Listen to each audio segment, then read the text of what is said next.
Philippines వలస విధానంపై Telangana NRI advisory committee అధ్యయనం చేపట్టింది. 3 రోజులు స్టడీ టూర్ లో భాగంగా ప్రభుత్వ whip Adi Srinivas, Nizamabad rural MLA doctor R Bhupathi Reddy ఆధ్వర్యంలో కమిటీ మనీలాలో పర్యటిస్తుంది. రెండో రోజు ఇండియన్ ఎంబసీ అధికారులను, కమిషన్ ఆన్ ఫిలిప్పీన్స్ ఓవర్సీస్ ప్రతినిధులతో కమిటీ సభ్యులు సమావేశమై వలస కార్మికుల సంక్షేమ హక్కుల పరిరక్షణ, ప్రభుత్వ సేవలపై చర్చించారు. ఫిలిప్పీన్స్ లో అమలవుతున్న వలస విధానాలను అధ్యయనం చేసి తెలంగాణకు అనువైన అంశాలతో సమగ్ర విధానాన్ని రూపొందించేందుకు నివేదిక సిద్ధం చేస్తామని ఆది శ్రీనివాస్, డాక్టర్ ఆర్ భూపతిరెడ్డి తెలిపారు. గల్ఫ్ దేశాల్లోని తెలంగాణ కార్మికుల సంక్షేమానికి మెరుగైన విధానం రూపొందించడమే ఈ పర్యటన ప్రధాన లక్ష్యమని వారు పేర్కొన్నారు.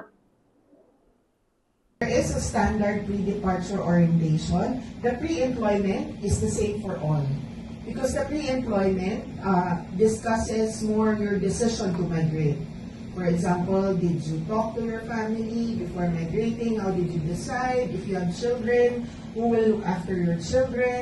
Do you have enough information about the country where you are going to? So that's the pre-employment. It's standard for all. The pre-departure is where it differs. It's country specific, it's skill specific. So domestic workers, if you're looking at the elementary scale, domestic workers have a separate pre-departure orientation program. They're called household service workers in the Philippines, and they undergo a specific pre-departure training program.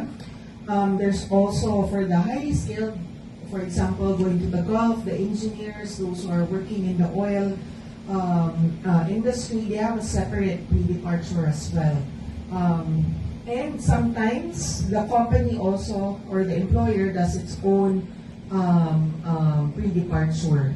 But in the Philippines also, it has become a big issue because it's not only the government that does the pre-departure program. It's also the recruitment agencies. They can get accredited. You just need to be accredited to do a pre-departure program. Civil society can also do pre-departure program as long as they are licensed and accredited. They have to pass a certification and they follow a certain curriculum for the pre-departure.